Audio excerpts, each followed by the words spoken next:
The Company of Wolves, where fairy tales end and nightmares begin. Hola, ¿qué tal? Pues los saluda nuevamente Mauricio Matamoros y Sergio Santiago Madariaga, editores de la revista Belcebú. Pues como ha sucedido con los últimos videopodcasts, nos hemos reunido para hablar, discutir, reverenciar cine realizado hace varias décadas, pero que este año pues cumple bueno, tiene una celebración importante, ¿no? En el caso del día de hoy, las películas que nos reúnen pues cumplen 40 años. 40 años de haber sido estrenadas, de haber sido desarrolladas, pensadas. Y pues bueno, resulta, ya lo veníamos platicando desde hace uno o dos videopodcasts anteriores, pues resulta que buena parte del 85 pues presentó grandes películas, ¿no? Por no hablar del 75 también, que ya hemos hablado de algunas películas que cumplen medio siglo, pero en el 85 precisamente, pues, caray, haber podido ir al cine de manera personal y haber disfrutado de todas esas películas, esa posibilidad debió de ser maravillosa, ¿no? Nosotros, difícil, bueno, al menos en mi caso, difícilmente vi alguna de las que hemos discutido aquí en cine.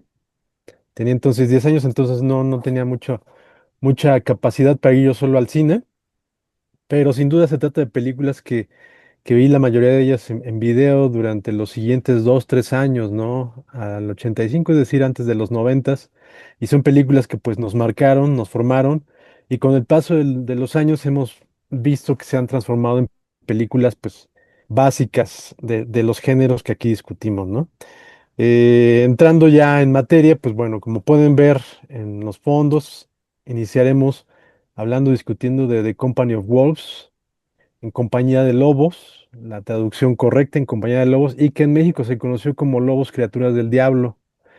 Segundo filme de Neil Jordan, ¿no? Neil Jordan apenas hace, bueno, 3 años atrás había presentado un thriller muy interesante que también llamó mucho la atención, de título Angel, con Stephen Rea, un director inglés, que de hecho participaría también en The Company of Wolves con uno de los varios personajes de la película, ¿no? Y pues bueno, aquí estamos hablando de un relato pues no quisiera llamarle hombres lobo, de lobos hombre o de werewolves, esa, esa palabra interesante de la lengua inglesa. Eh, Y es una película muy atípica que no tiene que ver prácticamente nada con las películas de Hombre Lobo que se habían visto hasta aquel momento, o sea, lo cual es mucho. Y pues Neil Jordan, este director irlandés, nos entrega una película realmente encantadora, creo que puede ser una palabra, a mí me parece encantadora. Está basada en una serie de cuentos de Angela Carter, que pues le dan un aspecto o abordan el mito del hombre lobo, del lobo humano, de una manera muy distinta como se había visto, repito, en el cine hasta aquel momento. Entonces, pues nos encontramos con una película realmente sin precedentes, ¿no es así, Sergio? O no sé qué opines. ¿Qué tal? Bueno, sí, sí, exactamente. Bueno, tenemos que comentar que son años extraordinarios, el 75 y el 85, sobre todo para el género, y tiene mucho que ver con que son justamente los años, la mitad, digamos, de una década siempre es la que de manera total se expresa justamente pues, los estilos y cuestiones de esa misma década, ¿no? O por lo menos así era antes de Internet, ¿no? Mm, Entonces, con estos años, digo, Compañía de Lobos técnicamente es del 84, pero bueno, pues tiene su corrida y tiene toda su vida comercial en el 85, por eso la tomamos como del 85. Para aquellos tremendos puristas que van directamente a Wikipedia, bueno, pues esa es la cuestión. Y bueno, pues sí, efectivamente, yo creo que fue un gran heraldo de las cosas que vendrían, ¿no? Sobre todo hay una cuestión que es que las tres películas que vamos a comentar hoy tienen, pese a que son radicalmente distintas entre sí, ya verán, en realidad pues sí tienen un elemento en común que es una suerte no me atrevo a decir directamente crítica social, pero sí un señalamiento social, ¿no? Es decir, una percepción de lo que está sucediendo a su alrededor, ¿no? Y en este caso, lo más atípico bueno, estamos hablando de Neil Jordan, ni más ni menos, que es un director respetadísimo y que además efectivamente tampoco tiene dos películas exactamente iguales, ¿no? Es un director de obsesiones muy interesantes, de búsquedas, ¿no? Como se entendía en aquellas épocas lo que era la búsqueda, ¿no? Que era pues, estas cuestiones de la inquietud, de lo que se tiene que decir, ¿no? Y en este caso en particular, pues es una especie como de hallazgo, de descubrimiento, pues de todo este mundo interior que expresaba digo, lamentablemente se fue muy pronto, pero Angela Carter, pues es una escritora que podemos decir que es fantástica, ¿no? Pero en realidad, pues era una descubridora incisiva de los mitos que están por debajo digamos, del tapiz de todas las historias y de toda la narrativa y el folclore, sobre todo en su caso, pues obviamente europeo, ¿no? Y bueno, pues radicalmente feminista, ¿no?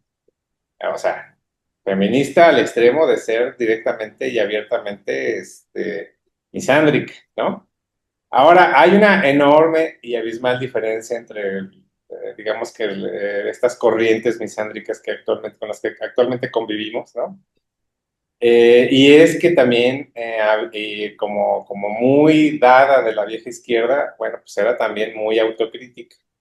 Entonces, este filme, pues justamente utiliza la imagen, la figura, la mitología y sobre todo la iconografía de los hombres lobos para transformarse en una suerte de advertencia bueno, primero que nada vamos a empezar por lo obvio, ¿no? Es una adaptación de Caperucita Roja, ¿no? O sea, ni siquiera es una adaptación, digamos que fiel a los relatos originales de Caperucita Roja, que son muy anteriores a las creo que son los hermanos Grimm.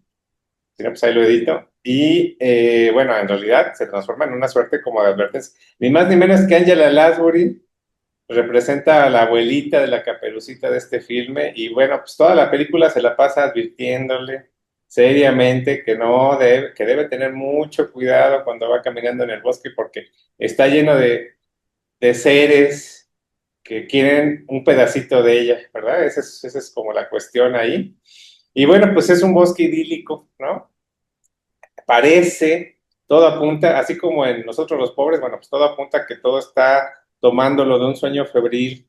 Originalmente es una chica que está en su camita ahí en plenos mediados de los 80 y pues está muy tranquila. Y tiene una hermana que le está fastidiando, ¿no? O sea, que quiere que despierte. Entonces parece que en un lapso así mínimo, bueno, obviamente es una preadolescente, entonces o sea, todo esto es muy importante porque es una preadolescente, todavía no tiene este despertar, todavía no tiene este descubrimiento, digamos, de la otra edad, por no hablar en términos mucho más vulgares, ¿no? O sea, todavía no alcanza el tiempo, ¿no? Entonces ya está al punto de alcanzar. La cuestión es que efectivamente toda la película es una enorme, constante advertencia, una relación sobre los mitos, sobre las cuestiones de poder, ¿no? Sobre todos esos temas que están ocultos en la Caperucita Roja. Bueno, pues como todos los que la han visto recordarán, el final destruye todo eso, absolutamente. Es innegable que al final hay por decirlo mínimamente, hay una negación absoluta de todo eso. O sea, técnicamente se va con el señor o sea, hay uno que te trata bien, pero el otro hace eso que me encanta, entonces eso es lo que pasa. Hay una entrega absoluta al mal, entre comillas mal, por supuesto. Y aún así pues es un final, bueno, o sea, esas imágenes del final, que por cierto, Neil Jordan nunca estuvo del todo contento con el final, ¿no? Por estas imágenes finales en las cuales pues ya se da una invasión plena, absoluta y radical a todo eso, pero pues a mí me parece absolutamente extraordinario ese final maravilloso, coherente, ¿no? Y sobre todo muy emocional, ¿no? Es un final muy emocional.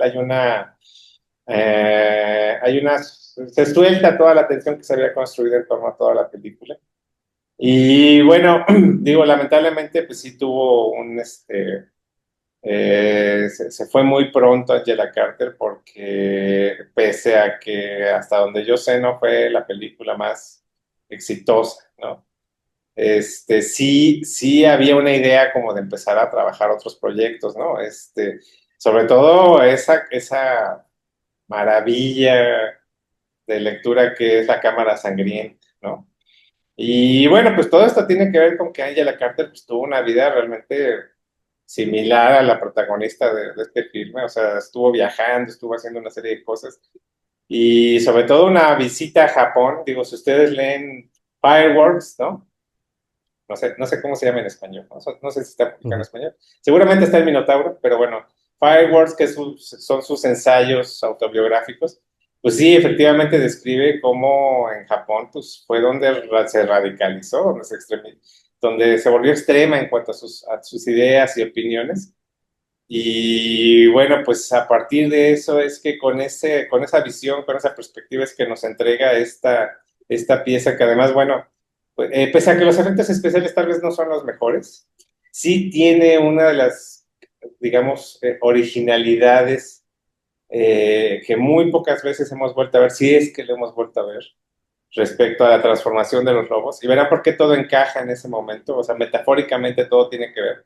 Porque como se ve en tu imagen sobre todo, digo, aquí ya está más avanzado la transformación, pero a diferencia de Hollywood o de Lobo, incluso aquí en México, ¿no? Que la persona se va transformando en el lobo, es decir, se va alargando los brazos, le van saliendo pelos, etcétera, etcétera. Aquí el lobo está adentro, es decir, el lobo surge desde adentro. Entonces es muy interesante porque correspondiéndose a estas metáforas, bueno, pues quiere decir que lo puedes ver muy normalito el señor, pero pues, el lobo está ahí, ¿no? Y una de las grandes frases que se le adjudican justamente a Angela Carter, pues es eso, ¿no? Es esta cuestión de que un caballero no es más que un lobo bien educado, ¿no? Entonces, bueno, esas radicalidades eran posibles en un cine de género en el cual pues, había un público interesado y sobre todo aquí también tenemos que tomar en cuenta que la historia es muy buena, muy citable, la fotografía es maravillosa, las actuaciones, todo cuidadísimo y demás. Es decir, un filme con mensaje, si lo queremos reducir a eso, un filme con mensaje, sí puede ser entretenido, sí puede ser interesante y sí puede ser evocador y sobre todo puede tener una atmósfera radical como esta la tiene, y no por ello no va a ser un filme disfrutable, ¿no? O sea, es absolutamente disfrutable. La hora y media pasa rapidísimo. Y incluso puedes ver todas las precariedades, porque bueno, pues hay escenas donde los lobos pasan corre y corre ahí por todos lados, ahí en una especie como de fiesta que hay en una boda, que por cierto el tema de la boda es tremendo ahí también, absolutamente, ¿no? Y son perros, ¿sabes? Ves claramente que son perros, pero pues tú le sigues el juego, ¿no? Y hemos visto películas actuales que sí usan lobos auténticos y no te da la misma sensación de inquietud, o sea, la cuestión perturbadora que debe tener siempre ese tipo de cine, ¿no? Esta cuestión de preguntarte qué está pasando, como si tuvieras un mal sueño, pero sabes que hay un significado ahí oculto, ¿no? En ese sentido es una película que es excelsa porque no hay una escena, prácticamente no hay una escena o una secuencia que realmente no te introduzca en un mundo de una riqueza simbólica como muy pocas veces hemos visto después, ¿no? Killed it, it was a wolf. It turned into a man. Here, dreams become reality. Sí, aquí me parece que uno de los puntos trascendentes, no solamente de Company of Wolves, sino de las tres películas de las que vamos a hablar, es que estamos hablando de cine fantástico de presupuesto bajo. Ujú. Algo que prácticamente, bueno, no que se haya perdido en la actualidad, pero creo que más bien, creo que más para mal que para bien. En la actualidad el cine de género ya es de gran presupuesto, ya es de estudio. En aquella época, el cine de género seguía siendo cine de bajo presupuesto. Y estas tres películas de las que vamos a discutir son de bajo presupuesto. Company of Wolves costó alrededor de 2 millones de libras, ¿no? Se nota, que no es una producción grande. Sin embargo, más notorio que esto es el gran talento de la producción para lograr una gran película. Aquí estamos hablando no solamente de una gran historia, estamos también hablando de un gran trabajo artístico humano, no técnico. Digo, estamos hablando que el diseñador de producción fue Anton Furst que empezaba con sus primeros trabajos para cine, que llegaría a la cima y caída prácticamente con Batman, la Batman de Ujú. Tim Burton, que lo convirtió en una mega estrella. Poco tiempo después moriría Anton Furst, pero no antes de ello hizo películas como esta y el trabajo en Company of Wolves, pues le ganó el respeto, la admiración y la contratación por parte de un director como Stanley Kubrick para trabajar en Full Metal Jacket. Igual nomás lo dejo para que se imaginen, ¿no? El trabajo. Y así como esto, pues todo, ¿no? Tenemos, por ejemplo, también ahí una participación brevísima, pero inolvidable, de Terence Stamp como un diablo en uno de los relatos de esta chica, y así por el estilo, ¿no? Entonces, realmente aquí tenemos una película prodigiosa, ¿no? Se trata de una película muy temprana, de muchos de sus creadores, pero estamos hablando de creadores realmente radicales, ¿no? Fascinantes, con muchas cosas que decir. Ya bien lo dijo Sergio y él conoce bien la obra de Angela Carter, pero es fascinante lo que presenta es esta lectura, esta relectura que da a los clásicos y sobre todo lograr llevar esa relectura al cine, ¿no? Porque como sabemos, muchas veces este tipo de apropiaciones de los mitos a la hora que las pasan de un medio a otro, no pasan muy bien y aquí es realmente fascinante, ¿no? Angela Carter resume esta película como una película menstrual o premenstrual más bien, ¿no? Y es totalmente entendible, ¿no? Y una película también dice al respecto que es una película donde la amenaza es la de la libido, ¿no? Eso es lo que aparentemente tiene atemorizada, encubrada a la adolescente de esta película, ¿no? Y si tomamos en cuenta, y obviamente el espectador conforme va avanzando la película lo va entendiendo, pues es fascinante, ¿no? Ver cómo es esta batalla de la niña, ver cómo el lobo, pues obviamente es esa amenaza de la llegada a la pubertad y todo lo que implica. Pero cómo lo presentan en la película desde el aspecto real, es decir, todo lo que rodea a la niña, y también desde el aspecto interno, ¿no? Que es toda esta batalla, pues sí, interna que lleva a la niña y que la tiene en ese estado casi catatónico, del cual no quiere salir, ¿no? Y que toda la película, como ya lo dijo Sergio, pues es un sueño, ¿no? Es un sueño donde se aplican estas varias historias que finalmente son variaciones de un mismo tema, en este caso el de Caperucita Roja y todo lo que implica Caperucita Roja, y nos entrega una película fascinante, ¿no? Repito, dentro de las películas de hombres lobo de los años 80 que tal vez después del estreno de Wolfman, de la original con Lon Chaney Jr., en los 40, creo que no se van a dar otras películas de hombre lobo tan importantes, sino hasta los 80, ¿no?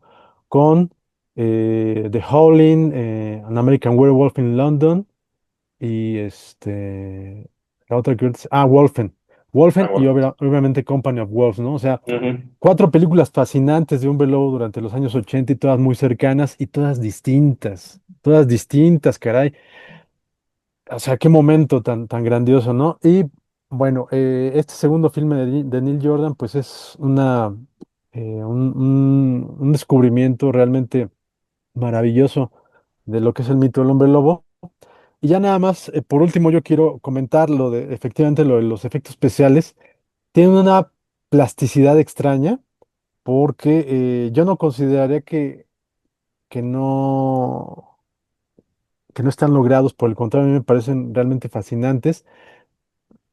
Sí, tal vez el presupuesto impidió que hubiera más realismo, no lo sé, pero a mí como están construidos me parece realmente fascinante, ¿no? Porque también es una especie de ruptura con el realismo que se ve en la película, y no sé si eso tenga que ver un poco con la idea que trató de dar Neil Jordan de que finalmente era como que la idea que estaba construyendo la niña de todo lo que le contaba la abuelita, ¿no? Eh, los efectos especiales son de Chris Tucker, que es un gran creador de efectos especiales poco conocido. Él, bueno, finalmente fue el que creó los efectos especiales del hombre elefante, así que bueno, por un lado tenemos algo muy realista y por otro lado tenemos algo muy plástico, pero de una conceptualización única, realmente única, ¿no? Y ya nada más como otro punto, hay ese momento, por ejemplo, aquí va un spoiler, ¿no? Donde uno de los lobos le da un garrazo a la abuelita y le vuela la cabeza. La cabeza sale volando y se Ujú. estrella contra la pared o parte de la chimenea, creo. Y la cabeza se hace pedazos como si fuera una cabeza de De porcelana, ¿no? porcelana, sí. Y ahí pues podemos entender tal vez que pues es una cabeza hueca, ¿no? Vacía, ¿no? Y esto también habla un poco, va en contra de todo lo que estaba diciendo en la película, porque finalmente ahí como que se dice pues que todo lo que dice la abuelita pues no tiene ningún sentido, ¿no? No tiene ninguna base. Y esto nos habla finalmente de cómo esta película pues parece construirse a cada secuencia, ¿no? Construirse con distintas perspectivas, con distintos comentarios. Por un lado, pareciera así tener un aspecto totalmente feminista, pero por otro lado también parece tener un aspecto que pues, pareciera ir en contra de esto, ¿no?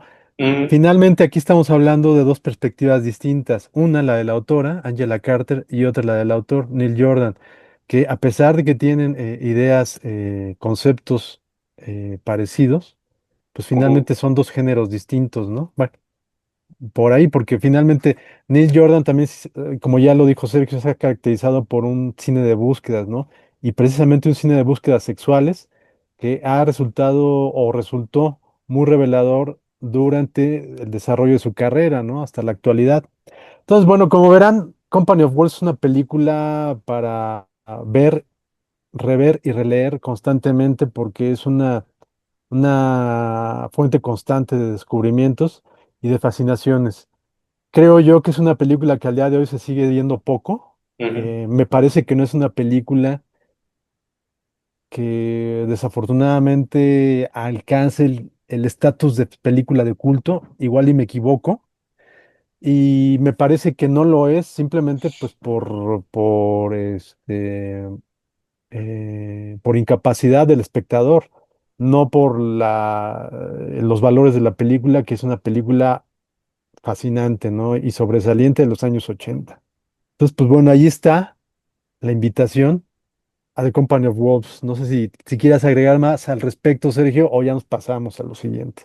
Sí, digo, nada más, ya lo último, después de todo lo que comentamos, pues es que lo más interesante es toda la corrida que tuvo en México en televisión. O sea, realmente casi todos la conocimos pues, en televisión, porque pues, no, de otra forma hubiera sido muy difícil.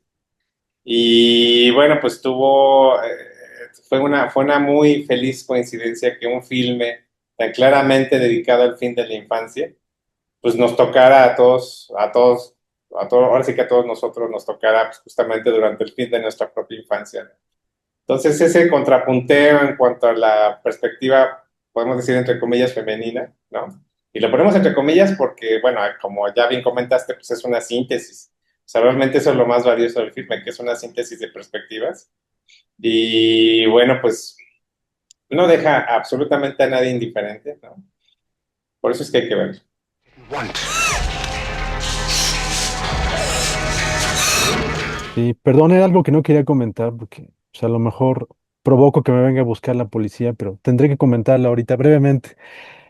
Ya hemos hablado pues de las vivencias y de lo maravilloso que fue ver y consumir y coleccionar películas en video.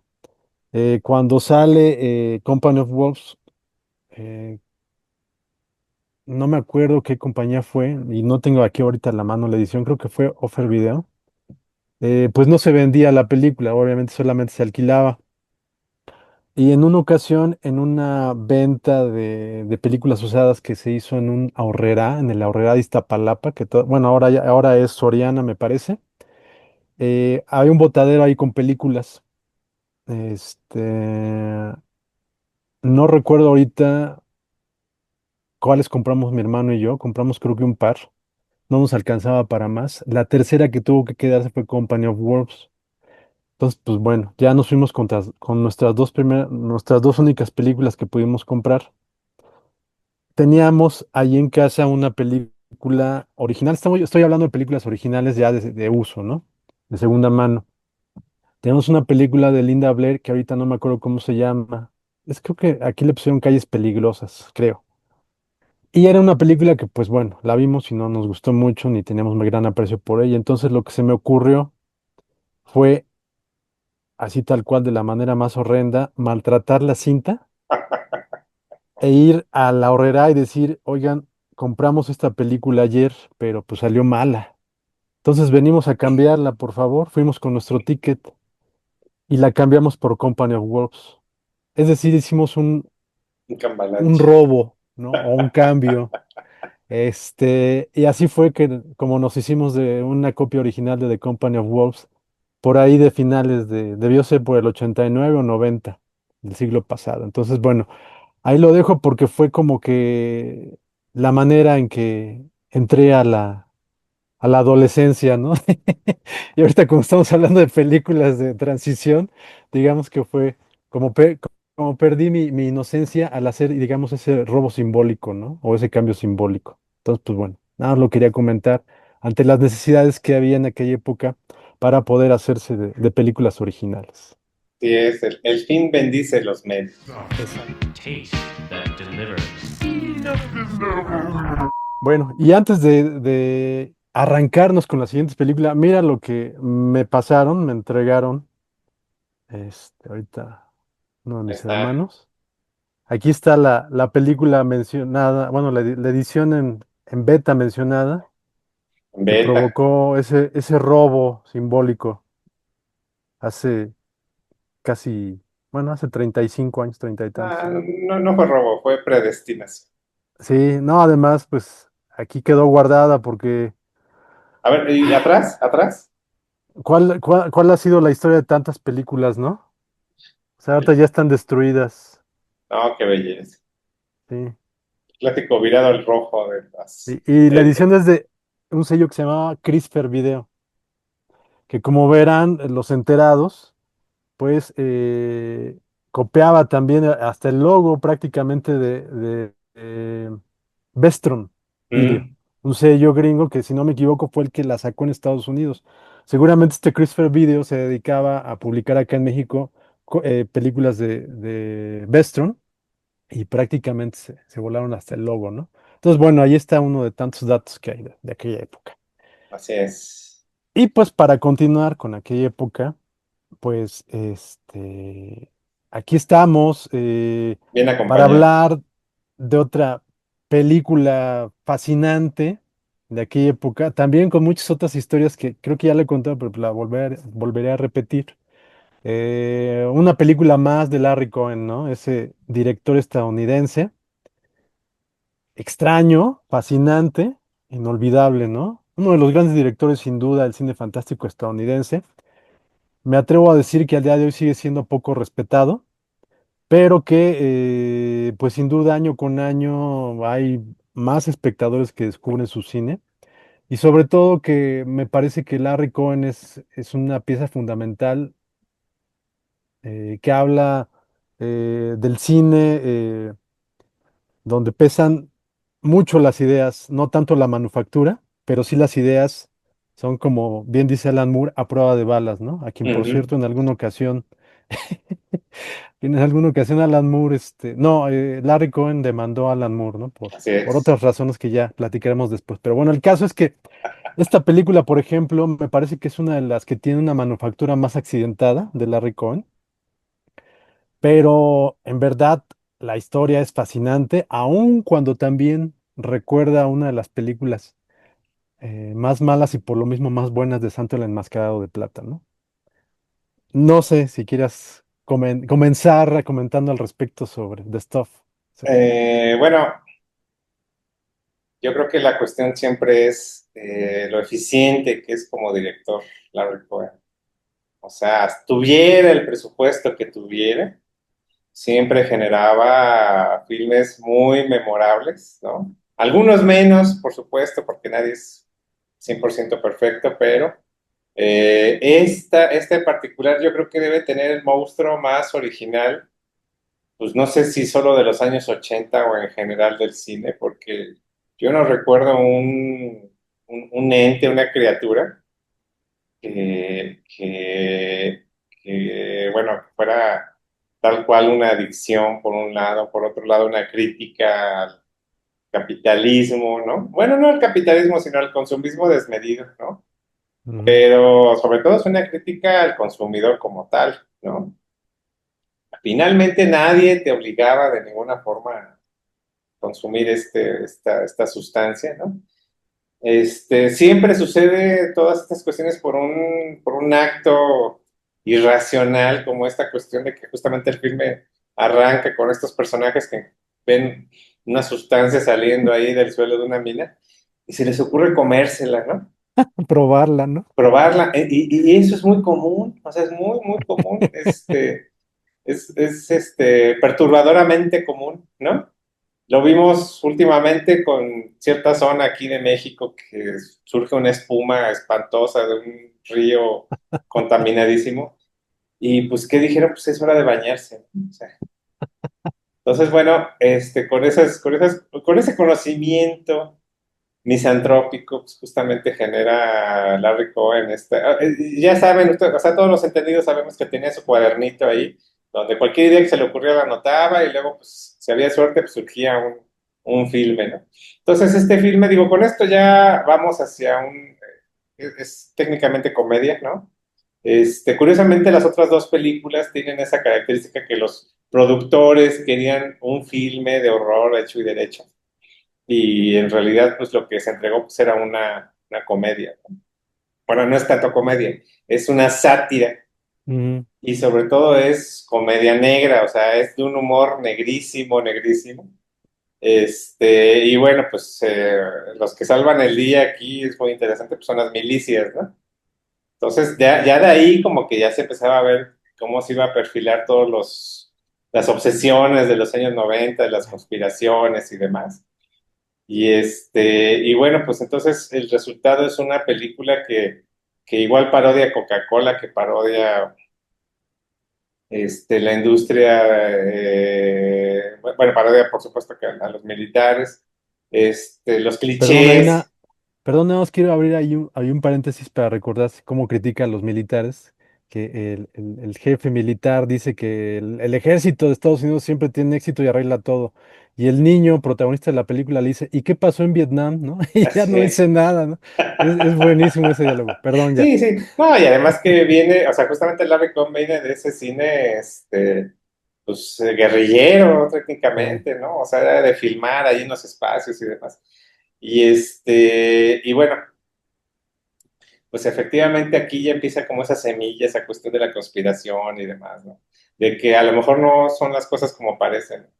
Y así como Chainsaw Massacre se inspiró en ese momento en el cual Tom Hopper quería abrirse paso de una tienda abarrotada, ¿no? Con una motosierra que estaba ahí.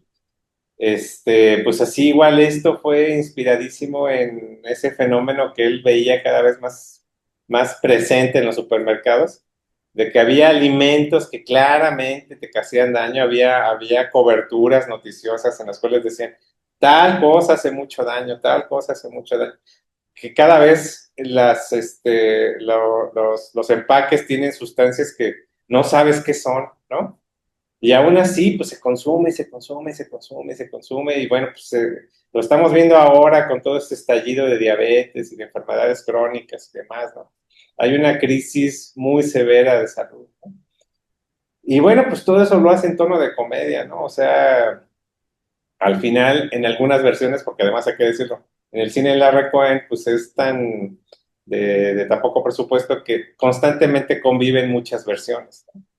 Entonces, hay una de las versiones donde incluso se empieza a dar un mercado negro. Entonces, es fascinante porque toda la cobertura es, bueno, pues esta cosa es una sustancia muy peligrosa y demás. O sea, técnicamente es de Ting, ¿no? Ahí que te encuentras en el frasquito. Y aún así hay gente que está luchando, que está lucrando y que está metiéndose a los peores arrabales a conseguir su stuff, ¿no? Que además cambia de nombre y dice, no, es que ahora sí ya es inofensiva, ¿no? Solo tiene una cantidad mínima, 10%. un 10% para que no te coma a ti, ¿no? Porque además ese es el lema, ¿no? Es la cosa que te come, ¿no? O sea, tú no te comes la cosa te come. O más bien era la duda, o Mm, sea, el lema es una duda, ¿no? Que es, yo me estoy comiendo de stuff o de stuff me está comiendo a mí, ¿no? Entonces, bueno, pues no tuvo también, tuvo muy poco éxito, pero bueno, pues es infinitamente citable. Los efectos especiales pues son todavía más ínfimos que en Compañía de Lobos, ¿no? Todavía son mucho más económicos, pero muy efectivos, definitivamente muy efectivos. Y bueno, pues recordamos así, tal cual, DJ, ¿no? Esta voz de radio tan importante que piden que les ayude para que hagan conciencia justamente del daño que está causando The Stop.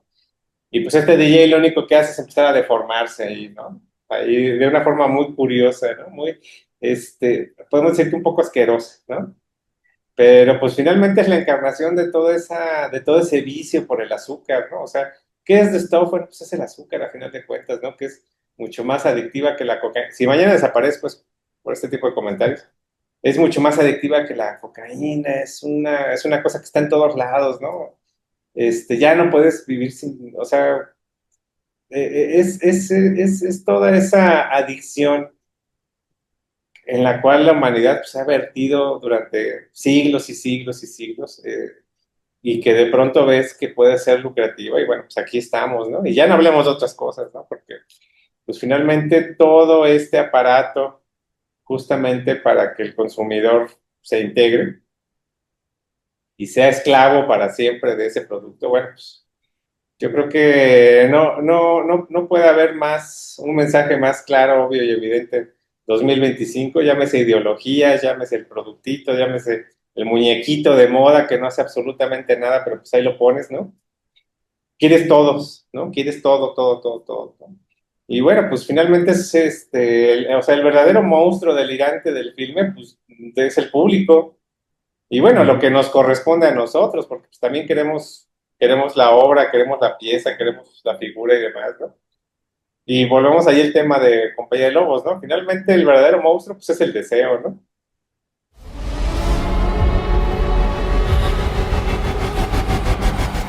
Sí, caray. Sí, sí, sí, es una película fascinante, ¿no? Ahorita, digo, voy a empezar con la anécdota que comentabas el poco éxito que tuvo esta película. Pues el claro ejemplo es cuando mi hermano y yo la fuimos a ver al cine. Esta película no pasó del semanazo, ¿no? Tuvimos la suerte de ir, creo que fuimos el día de estreno a unos cines que ya no existen, que se llamaban Villacuapa, si no me equivoco, y estaban enclaustrados dentro de un grupo, un complejo de casitas, ¿no? Era un cine muy interesante. Y llegamos ahí y bueno, incluso hasta nos dejaron, entramos tarde porque yo creo como que esperaban más gente. Mi hermano y yo fuimos los únicos que entramos a la sala. El cácaro echó la película tarde porque estaban esperando gente. Y como no llegó más gente, el cácaro y el boletero se metieron a la sala a ver la función con nosotros. O sea, imagínense eso, ¿no? Y bueno, esa fue la experiencia con esta película una tarde de hace 40 años prácticamente. Ojalá la hayan Este, disfrutado todos.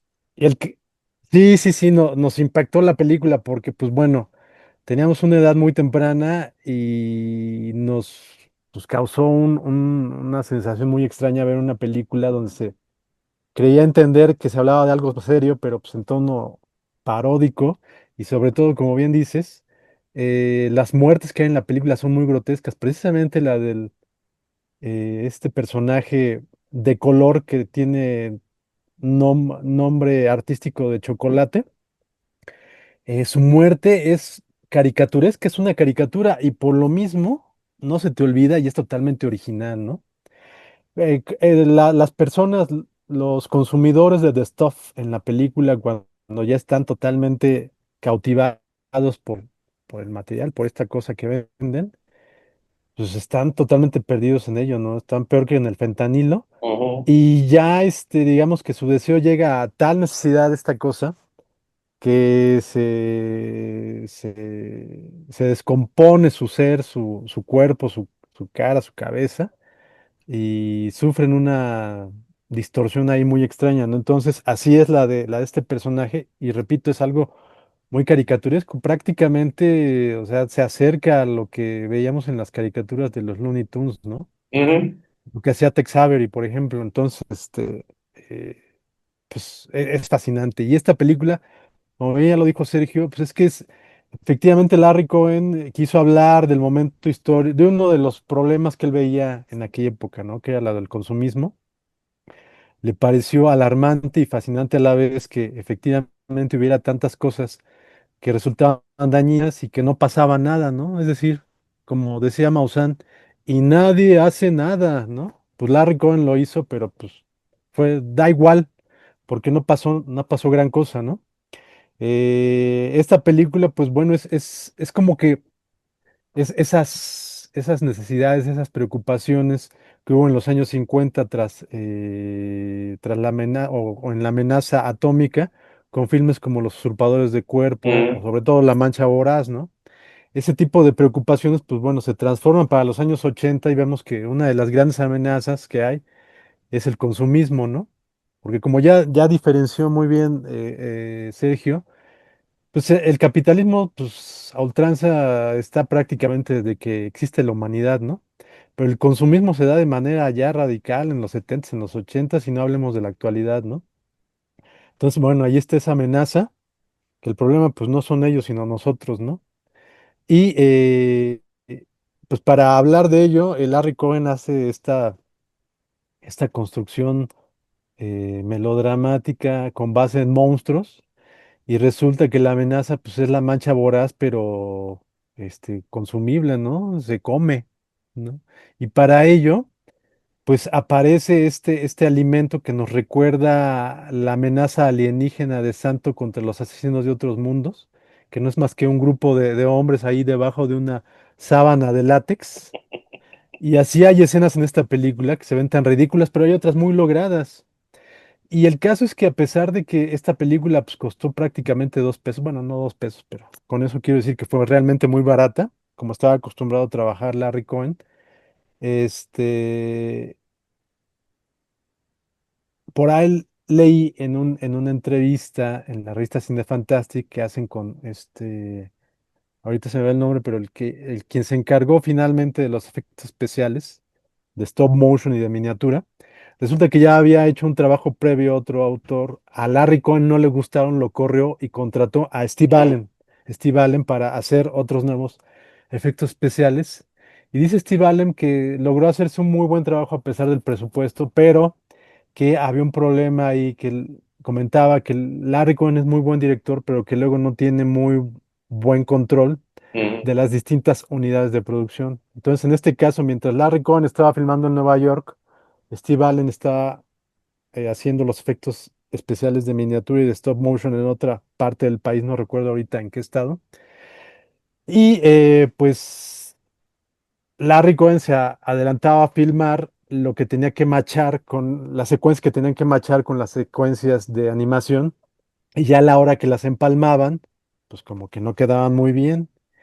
Y uno de esos casos es, bueno, más bien esos casos de empalmar las secuencias con los actores y luego con las animaciones, pues realmente queda algo muy extraño, pero que curiosamente le dan un ánima más peculiar a esta película, ¿no? Y en sí al trabajo en general de Larry Cohen, ¿no? Es decir, a toda su filmografía. Su filmografía está plagada de grandes ideas y de una manufactura febril, a ujú. veces descuidada, pero que le da esa ánima única al cine de Larry Cohen, ¿no? Es decir, como el protagonista, uno de los protagonistas creo que es en Q, que está buena parte del filme como que en cocaína. Así son a veces las películas de Larry Cohen, ¿no? Como que van en friega y se notan estados alterados, pero dan resultados realmente fascinantes, ¿no? Y The Stuff es uno de ellos, ¿no? Es una película que también, como bien ya dijo Sergio, y como ya les comenté, aquí no pasó el semanazo, prácticamente nadie la vio en su momento, muchos la criticaron. Con el paso de los años, los que le hemos visto hemos crecido en número y creo que le hemos dado mayor valor a la película porque es una película realmente valiosa. Y pues con los años es de esas películas que crece, les digo, tiene muchas lecturas, es fascinante, sobre todo, además, les digo, este trabajo febril de Larry Cohen es fascinante porque estamos hablando del momento en el que Steven Spielberg, George Lucas prácticamente eran los amos, hacían y deshacían en la cartelera de todo el mundo.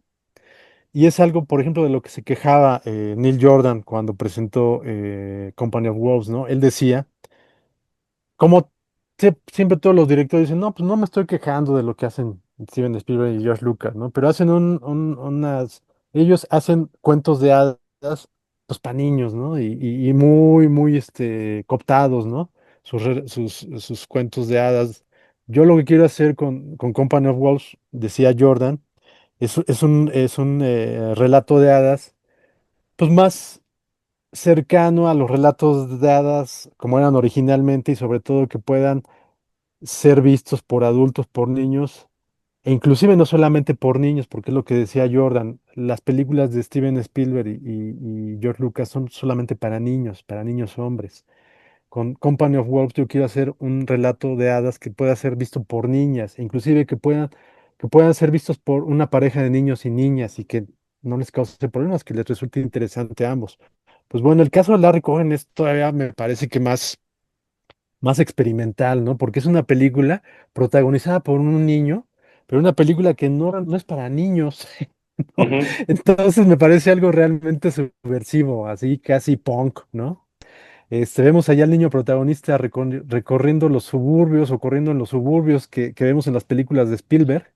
Nos presenta las modas, Larry Cohen, pero pues ujú, es una película que nos habla de la guerra, del consumismo, del maltrato de los padres a los niños, de muchas ujú. cosas, ¿no? Pero de una manera más cruenta que en las películas de Steven Spielberg o de George Lucas, ¿no? Entonces, sin duda la filmografía de Larry Cohen nos habla de lo mismo que nos hablan las películas de los directores mencionados, pero desde otra perspectiva, ¿no? Una no tan edulcorada como The Stuff, ¿no? Como Ujú, el producto del que se habla en la película, ¿no? En la película. ujú. Entonces, es bien interesante ver cómo existieron estos directores que ofrecían ese otro aspecto distinto al del cine más comercial y por esas mismas razones no es tan conocido, pero es igual de valioso, ¿no? Entonces, pues ahí está también la invitación para que vean The Stuff, una gran película de mediados de los ochentas, poco conocida, poco vista, pero que de verdad, créanos, les va a fascinar y les va a volar la cabeza como a nosotros nos lo ha hecho desde hace 40 años, ¿no? Sí, no, y ya digo, finalmente, para cerrar, pues es el legado, ¿no? O sea, hay un par de escenas, por ejemplo, de Strange Things, que le rinde homenaje, y bueno, hay como una serie de cosas ahí.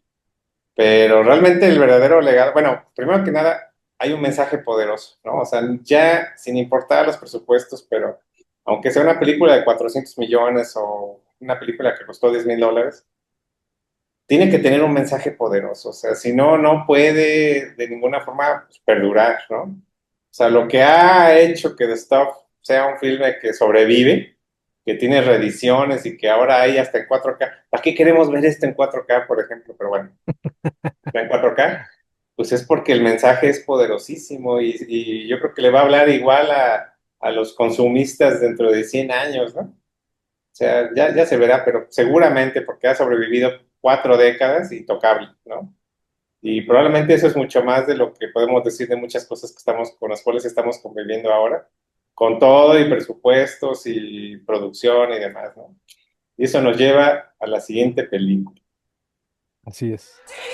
The return of the living Con dead. eso, con ese bonito pensamiento entramos ni más ni menos que a lo que se podría denominar como la función estelar, ¿no? Porque, bueno, por supuesto que esta fue un absoluto fenómeno, ¿no?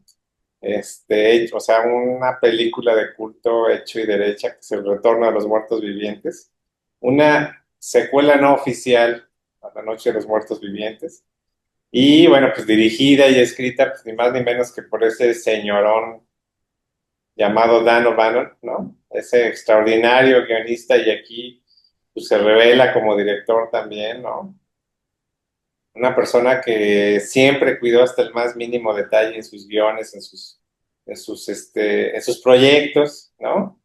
Y esto, pues, no es de ningún modo la excepción. Es una reinvención del género de zombies.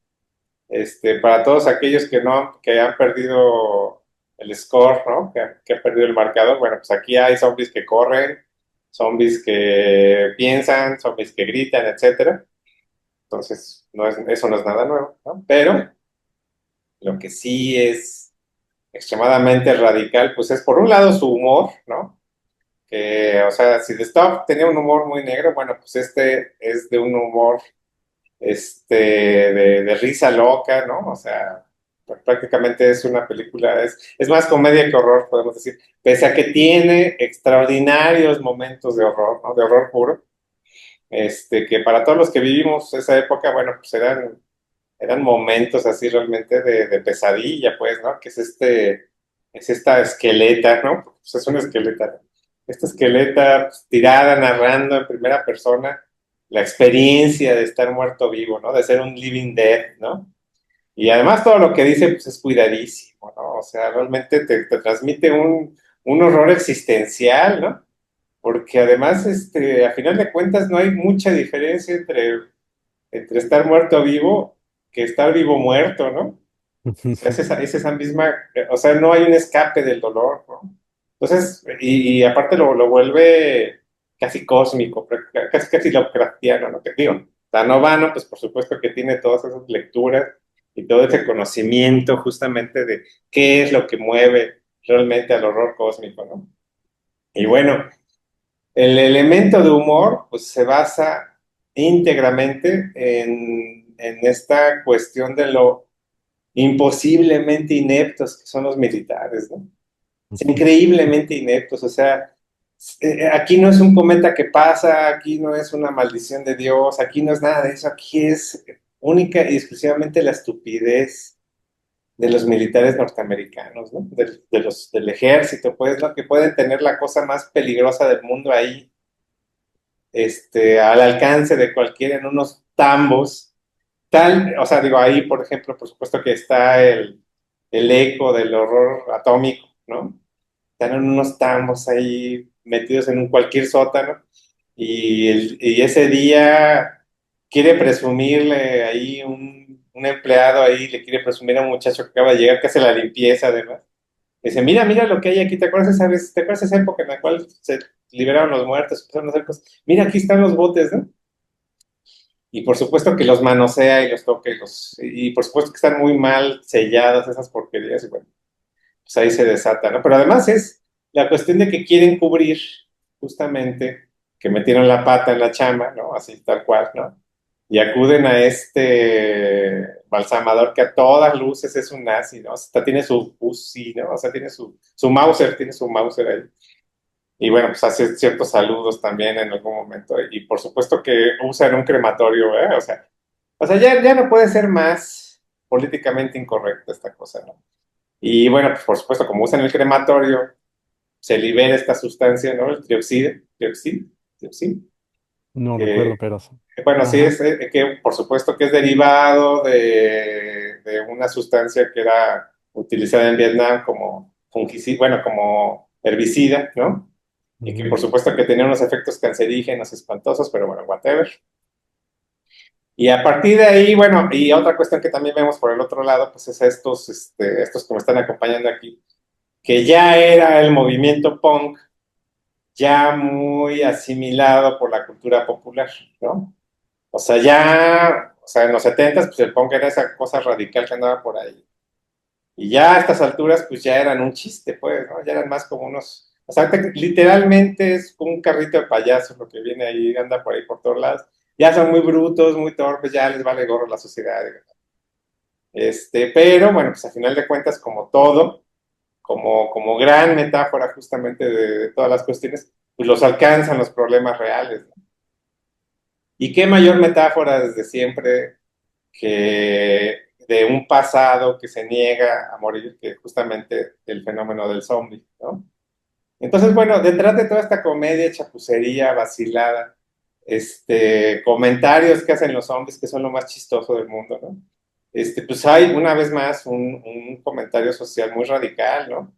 O sea, de las tres películas, probablemente esta sea la del comentario más, más cruento, más difícil de digerir, ¿no? Más que de esto. O sea, de esto es muy fácil de digerir, literalmente.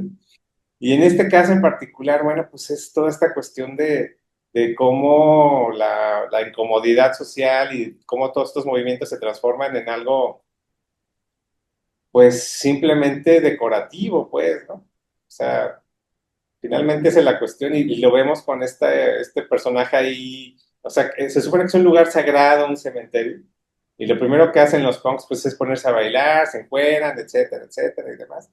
Entonces, bueno, todo este filme pues tiene sus orígenes primero, bueno, pues de ese cómics, ¿no? Justamente este tipo de zombies y demás. Pero sobre todo a mí me parece que pues proviene del cómic underground norteamericano. Es una historia muy típica por ejemplo, me suena, digo, si lo estoy diciendo mal, es porque lo estoy citando de memoria, pero es muy como de los personajes de Rob Koff, ¿no? Que era este caricaturista antimilitarista que siempre retrataba estos paisajes llenos de referencias pop, pero siempre ubicados en un mundo ya o al borde del apocalipsis nuclear o ya directamente después del apocalipsis nuclear y con un humor absolutamente negrísimo, ¿no? Pero pues ahí están todos los elementos presentes, ¿no? Pues, esta especie como de cadáveres, ¿no? Los militares siendo increíblemente ineptos y sobre todo este uso de los materiales de residuos radioactivos pues, tirados a cualquier lado, ¿no? Que tiene que ver mucho justamente con cómo se manejan para evitar todo el tiempo que se sepa que metieron horriblemente la pata, ¿no? O sea, esto lo vemos hasta la fecha, ¿no? Entonces, bueno, generó una serie de secuelas, generó todo tipo de cuestiones, ¿no? Es una película que innegablemente es exitosa, ¿no? Una vez más, los productores querían algo mucho más serio, pero bueno, resultó esta película. Y hay un elemento que no quiero que se quede en el tintero, que es esta cuestión de que parece, hay muchos atisbos, muchas pistas de que una de sus grandes inspiraciones pues fueron ni más ni menos que las momias de Guanajuato, ¿no? Y lo vemos aquí muy claramente, pues esto técnicamente son unas charamuscas ahí, ¿no? Ujú. Entonces, porque bueno, digo, para la cultura anglosajona era una especie como de atracción turística pues realmente grotesca, ¿no? O sea, impensable, ¿no? Eso de que pues, sacan a los muertitos y los exhiben, o sea, generó este tipo de imágenes, pues, ¿no? Y yo creo que sí tiene, sí es viable, sí es posible, ¿no?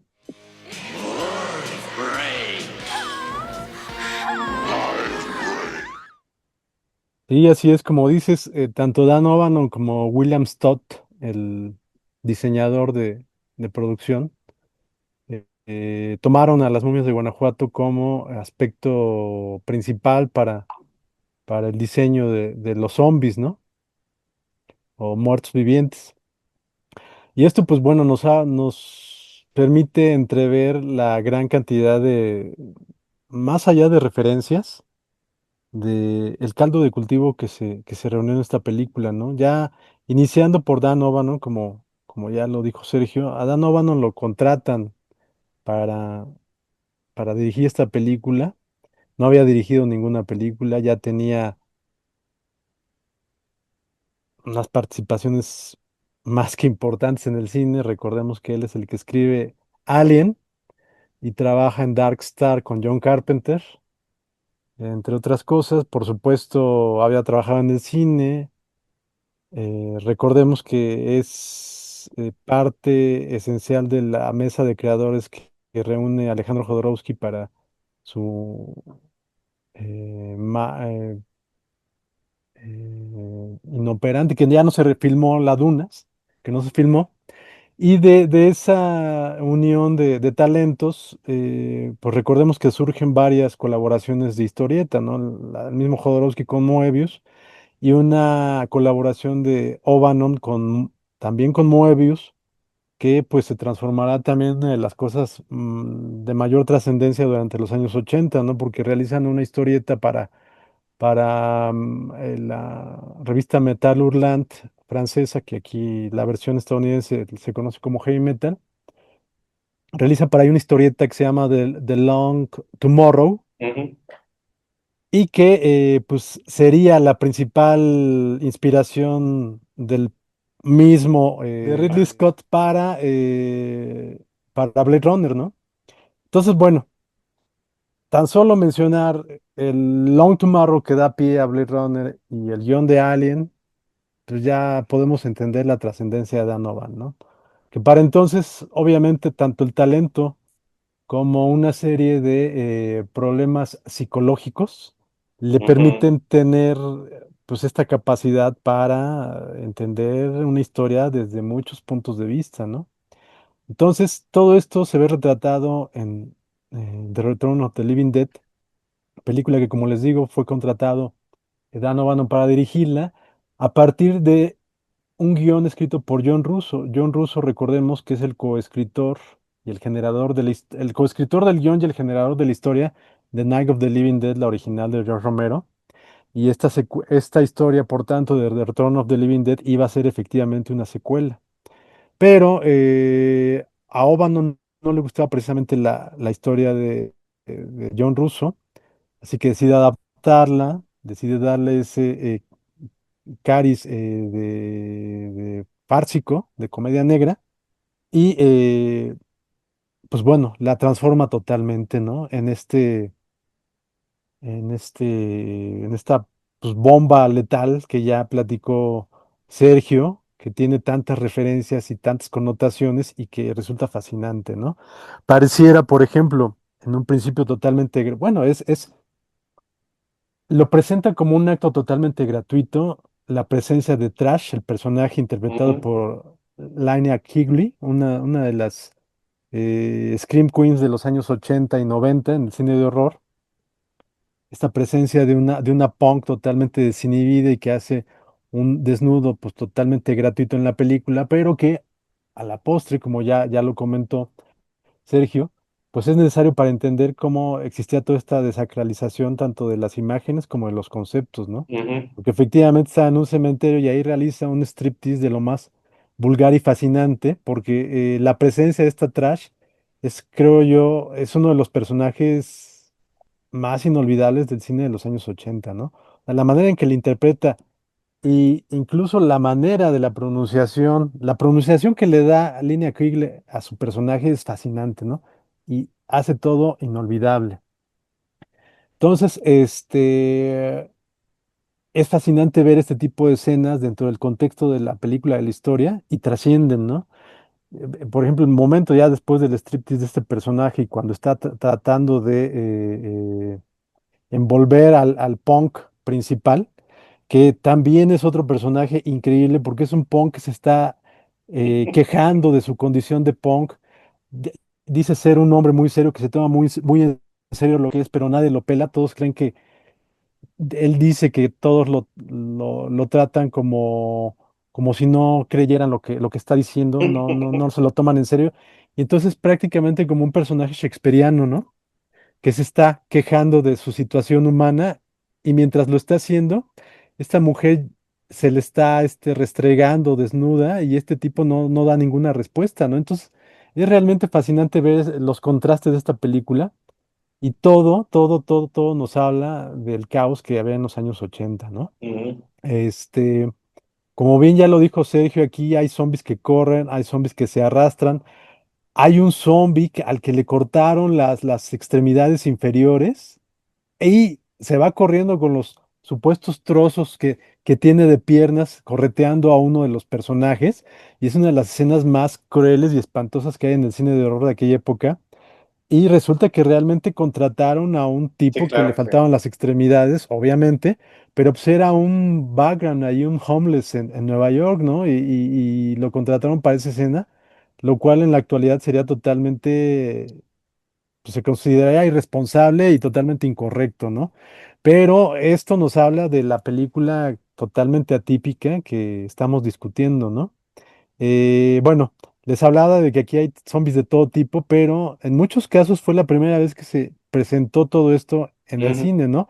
Como es el caso, por ejemplo, de que los zombies piden cerebros, ¿no? Piden brains. Sí, que hasta la fecha es el lugar común. A la fecha exacto, es el Ujú, lugar común. Se tiene la idea uno ya, pues ya entras después de muchos años de cine de horror de zombies y crees que siempre ha sido así, pero ujú, hasta antes de Return of the Living Dead, pues, los muertos vivientes, los cadáveres que caminan, no consumían precisamente cerebros, ¿no? No, ujú. no es lo que pedían. Se da aquí en esta película y pues bueno, se convierte en canon, ¿no? Entonces, bueno, realmente esta película es fascinante. Efectivamente, todo lo que reúne es realmente de genio. Aquí les comentaba hace un rato, el diseñador de producción es William Stott, que es un gran ilustrador de la fantasía. Obviamente viene de la escuela del Comics Underground, que de alguna manera comparte o generacional que comparte con Dan O'Bannon. Ujú, Y pues encuentra una mancuerna muy bien Stott con O'Bannon y pues crean todo el aspecto, ¿no? de la película. Aquí todos los zombies principales están diseñados ujú, por Stott, inclusive la secuencia de créditos donde vemos que abren el tanque que ya mencionaba Sergio y que después de que le da un golpe el encargado de la tienda esta de materiales ujú, para escuelas, etcétera, etcétera, cuando se escapa el gas de este tanque, que es la secuencia inicial de créditos, inclusive esa secuencia estuvo diseñada por William Stott y vemos que la lograron reproducir de manera fascinante, ¿no? El zombie que tengo de fondo, que es conocido como Tarman, el hombre de icónico. brea, Ujú, también fue diseñado por William Stott y es uno de las presencias zombies más inolvidables en la historia del cine, ¿no? Entonces, aquí vemos cómo cuando un director escoge muy bien al diseñador de producción y sabe trabajar con él, pues logran algo fascinante, ¿no? ujú. Inclusive la puerta, todo el diseño, todo el aspecto del horno crematorio fue diseñado por el propio Stott y es un horno crematorio que no se nos olvida, ¿no? Está Claro. diseñado y está retratado de manera impecable. Ahora, hay que comentar algo muy importante respecto al horno crematorio. Ujú. Es presencia de una de las escenas que nunca vamos a volver a ver de nuevo repetirse, que es un zombie suicidándose. Asimilen eso, piénsenlo. Váyanse a dormir ahorita y a medianoche piensen, un zombie suicidándose. Espectacular. Sí, sí, sí, esos son ya niveles cósmicos muy, Sí, muy cabrones, como ya lo mencionabas, ¿no? sí, exacto. Hay que tomar en cuenta que 2 años atrás, bueno, 3 años atrás, William Stott venía de diseñar ni más ni menos que las secuencias clave de The Thing de John Carpenter, ¿no? Otro filme de terror cósmico impecable. Ujú, Entonces, bueno, poco se habla, poco se ha dicho, poco se ha valorado el trabajo de William Stott.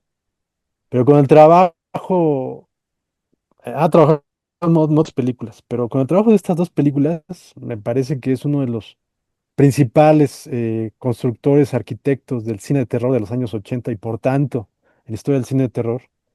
Y valdría la pena agradecerle más seguido y en una mayor escala que lo que se ha hecho hoy día, ¿no? Entonces digo, nada, lo quería mencionar porque, pues, como suele suceder, es uno de esos grandes héroes que hay detrás de grandes películas y que mucha gente ni lo topa, ¿no? ujú. Y pues bueno, aquí es pieza clave. Sí. Entonces, pues bueno. Efectivamente, aquí también nos encontramos con una película de bajo presupuesto, aunque de estudio. Bueno, no precisamente de estudio, pero fue distribuida por un Ujú. gran estudio. Y aquí sí estamos hablando de una película muy exitosa en su momento, muy exitosa para los entusiastas del género de terror, muy exitosa para los melómanos, porque tenía un soundtrack que se anunciaba como un soundtrack de punk, aunque ya más Mm. bien era de post-punk, ¿no? Sí, sí, sí. Pero era interesante en aquella época la presencia del entusiasta, del melómano de música punk, de música de heavy metal. Estaba muy activa, entonces cuando se anunciaban películas que tenían que ver de alguna manera con rock, asistían mucho al cine, eran muy proactivos esa banda, ahora sí digamos esa banda. Y también fue importante para que esta película fuera un éxito en aquella época, ¿no? El soundtrack de alguna manera, digamos que se convirtió también en un cierto fenómeno. Y todo esto crean una película totalmente única y totalmente inolvidable, ¿no? Ya, como ya bien lo dijo Sergio, es una película que retrata muchos aspectos reprobables de la cultura gringa, entre ellos principalmente el ejército. Y digamos que la presencia que tiene el ejército en la película es terrible, es monstruoso. Y ese final a todos nos deja helados, nos deja más helados que a los propios cadáveres de la película, ¿no? Porque es una solución totalmente fría, totalmente Sí. inmediata. Y aunque algunos espectadores pudieron haberla previsto casi hacia el final o a mitad de la película, cuando sucede realmente uno se queda sin habla, ¿no? Te quedas speechless. Y es lo que finalmente le da esa trascendencia absoluta a esta película, como una de las grandes películas, no solamente el cine de terror, una de las grandes películas estadounidenses de la década de los 80, ¿no? Entonces, por favor, véanla. Véanla no con la intención de ver una película de zombies solamente, porque esta película tiene más capas que las escamas de Godzilla, ¿no? Ujú. Sí, sí, sí, sí, sí, pues es que, digo, tenía que rematar con el miedo, el terror estrella de esa década, ¿no? Tenía que terminar justamente con eso. Pero ahí, hablando del arte, lo que hay que destacar es que el dispositivo para lanzar ese objeto, ¿no? Pues está en un bonito mueble de madera, ¿no? O sea, es como una botica así, que la abre. Allá adentro está el arma, ¿no? Es extraordinario absolutamente, ¿no? Y bueno, pues es un eco, una vez más, es un eco de Vietnam, ¿no? Es Ujú. un eco de de toda esa técnica de primer orden, dedicada única y exclusivamente a la destrucción. Y que además es fallida, porque finalmente por esa acción es justamente que se supone o se da a entender pues, que se va a extender prácticamente por todo el mundo esta toxina, ¿no? Entonces, bueno, realmente es una de Así esas es. películas, pues, sí te botas de la risa, pero pues entre más extiendes el trasfondo, peor te parece y 40 años después, pues es peor que nunca, ¿no? O sea, ahorita estamos en un estado pues prácticamente de deshumanización absoluta. O sea, que ahorita estamos viendo el genocidio y 5 minutos después nos reímos del perrito y 5 minutos después estamos comprando una cosa que nos recomendó un señor y bueno, en fin, ¿no? Entonces, bueno, pues ¿hacia dónde vamos? Pues ni más ni menos que a comernos el cerebro de alguien más, ¿no? Esa es la cuestión. Para olvidar el dolor, o sea, porque, Sí, insisto, esa escena, esa escena es mucho más importante de lo que parece, ¿no? Y entonces, pues no queda más que ahí abarricarse, ahí saquen ahí la mejor madera que tengan, los mejores clavos, aíslense, pero bueno, pues ser zombie, volverse zombie cada vez luce más inevitable, ¿no? sí, caray, sí, sí, sí, la que mencionas, esa secuencia es fascinante. Y es que Dan O'Bannon se pone a analizar cosas que otros guionistas y otros directores no lo habían hecho. Y miren que estamos hablando de un subgénero donde que prácticamente lo construyó George Romero, que Ujú. es uno de los grandes analistas del ser humano durante la década de los 70, los 80 y los 90 a través de sus metáforas de horror, ¿no? O sea, realmente fue un crítico de su época, ¿no? Pero aquí en Return of the Living Dead, Dan O'Bannon habla, por ejemplo, del proceso de zombificación, ¿no? De ahí de las víctimas. Y todo lo que escuchamos de estas víctimas cuando están zombificando es realmente terrible, ¿no? Porque están hablando, dando crónica del rigor mortis, que es terrible Sí, claro. esas escenas, ¿no? Y luego cuando ya llegamos al cadáver este que habla Sergio y se pone a hablar del dolor que significa estar muerto, bueno, pues sí, ya uno como espectador sensible termina desolado, ¿no? Sí, claro. Es el worst topless ever, ¿no? Sí, sí, sí. Y bueno, todo esto tiene un origen, por supuesto que literario, porque bueno, Dan O'Bannon no es que nos caiga gordo, pero bueno, tenía una cultura vastísima, como todos los grandes creadores de los años 80. Por supuesto que todos estos momentos tienen un eco literario, pues de Allan Poe, ¿no? De Edgar Allan Mm. Poe, de El extraño caso del señor Valdemar, ¿no? Que es este señor, está moribundo y que el mejor hipnotista de América, supongo yo, o bueno, en todo caso un científico que se dedica a la hipnosis, pues lo hipnotiza justamente en el momento en el cual va a morir. Y esto hace que esté consciente y vivo y narrando justamente este momento en el cual está cruzando justamente ese umbral. Y que debido a la hipnosis, pues se extiende semanas, meses, años, y esta persona no puede morir, pero está narrando todo lo que le está sucediendo, ¿no? Entonces, bueno, por supuesto que es consecuencia del alcohol y del opio y de todas las porquerías que se echaba Lampón, ¿no? Bendito Dios, afortunadamente era un vicioso. Y bueno, pues gracias a eso, en esta cámara de ecos que siempre es la literatura y el cine y la música y todo lo que se está conectando siempre todo el tiempo.